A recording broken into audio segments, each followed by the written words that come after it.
Bon, ça faisait un moment que j'avais envie de reprendre le guidon de cette moto Morini X-Cape 649.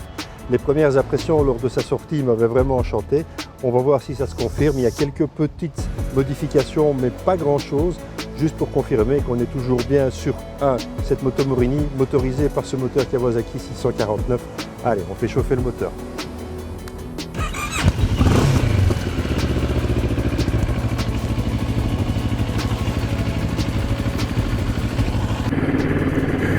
Bon voilà, c'est évidemment sur des petits chemins comme ceci que cette X-Cape prend toute sa valeur et toute sa dimension.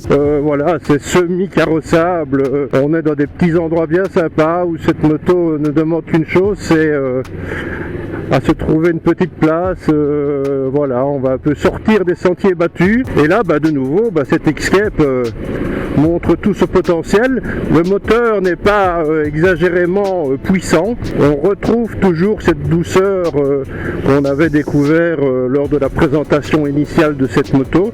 Je la trouve quand même un tout petit peu plus nerveuse, on va dire ça comme ça, par rapport à d'autres machines de la gamme Morini, comme par exemple la Sei Mezzo que nous avions aussi essayé. Elle est un poil plus coupleuse et un poil moins nerveuse. Mais c'est en fait tout ce qu'il faut pour un trail. Hein. Donc voilà, là ici on est dans quelque chose d'un peu plus défoncé. Voilà, les suspensions suivent, il n'y a pas de souci.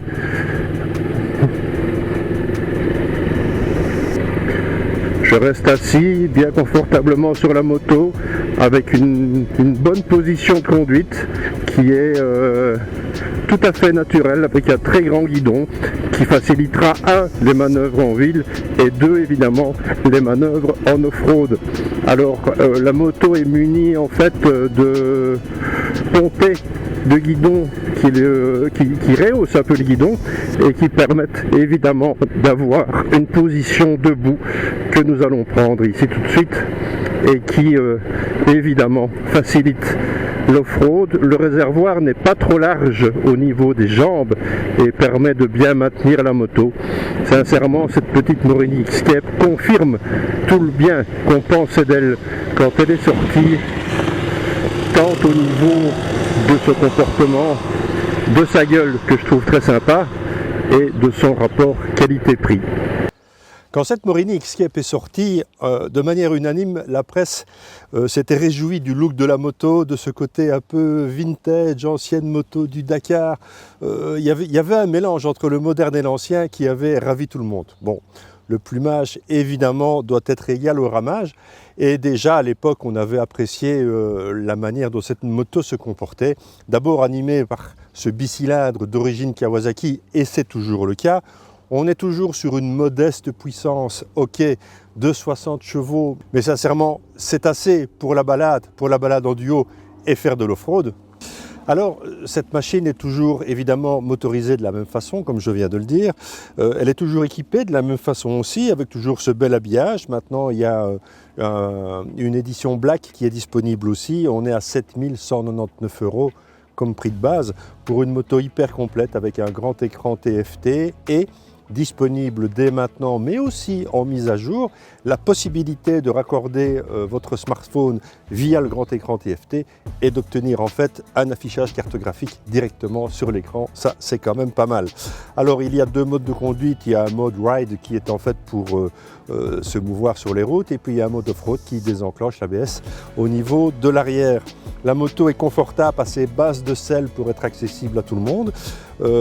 Elle est sans concurrence dans son domaine par rapport à son prix évidemment, parce que son comportement est hyper sain. On a du Marzocchi à l'avant, réglable.